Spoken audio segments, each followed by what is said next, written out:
यास्मीन, तुमसे एक बात करनी थी मुझे।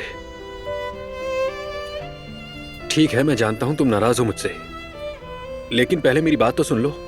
तुम्हें गलत फहमी हुई है, मैंने सलमा के लिए कोई तोहफा नहीं खरीदा। आखिर मैं सलमा को तोहफा क्यों दूंगा?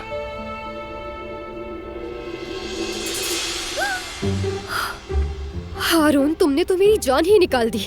तुम तो ऐसे सामने आकर खड़े हो गए जैसे कोई भूत हो।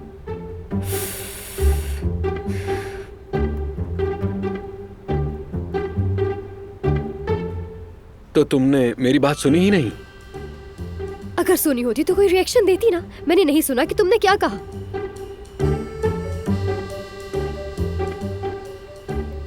क्या सोच रहे हो? बोलो ना, आप क्या कह रहे थे? मैं दरअसल रहने दो, बहुत देर हो गई, अब मैं जा रही हूँ।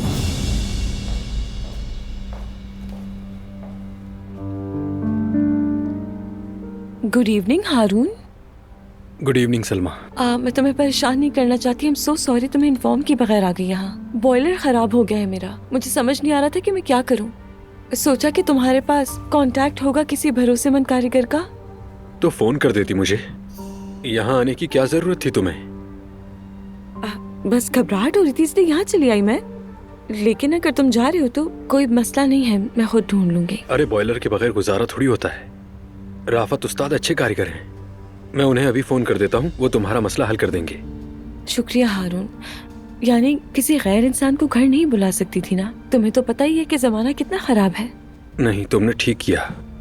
अगर वो फारिग हुए तो मैं खुद लेकर आ जाऊंगा।